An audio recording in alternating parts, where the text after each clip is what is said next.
সাইয়েদনা আদম আলাইহিস সালাম ভুল করলেন, শত শত বছর কাঁদলেন। আল্লাহ বললেন, ও আদম, কিছু বাক্য তোমারে শিখিয়ে দে, এই বাক্য দিয়ে তুমি আমার কাছে তওবা করো, তোমার তওবা কবুল করে নেব। সাইয়েদনা আদম বললেন, রব্বানা, পড়েন, রব্বানা যালামনা আনফুসানা ওয়া ইল্লাম তাগফির লানা ওয়া তারহামনা লানাকুনান্না মিনাল খাসিরিন। ও আল্লাহ, আমি জুলুম করেছি নফসের উপর, ভুল করেছি, অন্যায় করেছি, অপরাধ করেছি, আপনি যদি ক্ষমা না করেন আমি শেষ হয়ে যাব।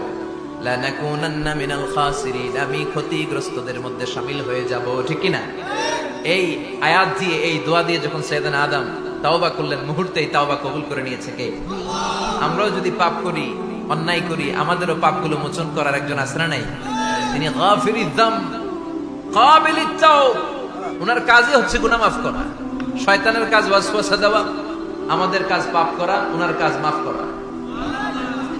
আল্লাহ ডেকে বলে, গোলাম, তোরা যদি পাপ না করতি আর বারবার মাফ না চাইতি, তাহলে তোদেরকে ধ্বংস করে দিয়ে জমিনের বুকে এমন একটা জাতি আমি বানাতাম যারা পাপ করতো আর মাফ চাইতো, আর আমি মাফ করতাম। সুবহানাল্লাহ পড়া। মাফ করতে আল্লাহর বড্ড ভাল লাগে, চোখের পানি দেখতে আল্লাহর বড্ড ভাল লাগে, কায়মনোবাক্যে কেউ দোয়া করছে এই দৃশ্য দেখতে আল্লাহর ভালো লাগে, চিল্লায় বলেন সুবহানাল্লাহ। এজন্য পাপ আমাদের যত বড় হোক, আমাদের জন্য মাফ আছে না নাই? দুইটা সময়ে তাওবা কবুল হয় না। এক নাম্বার হলো বাদাল গারগারা, মালাকুল মাউতকে দেখে ফেলেছেন, রূহ ধরে টান দিবে, তখন তওবা করলে কবুল হবে।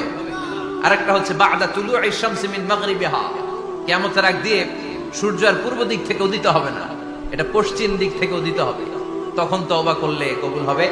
তখন তওবার দরজাকে বন্ধ করে দিয়েছে কে? এজন্য আমরা যে কোনো পাপই করি না কেন, পাপ হয়েই যেতে পারে, আশা হারানোর কারণ নাই। Never lose hope, never give up.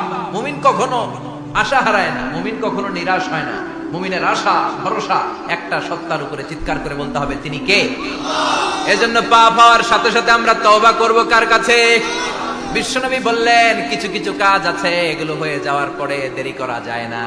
এক নম্বরে নামাজের ওয়াক্ত হলে দেরি করা যায় না, ঠিক কি?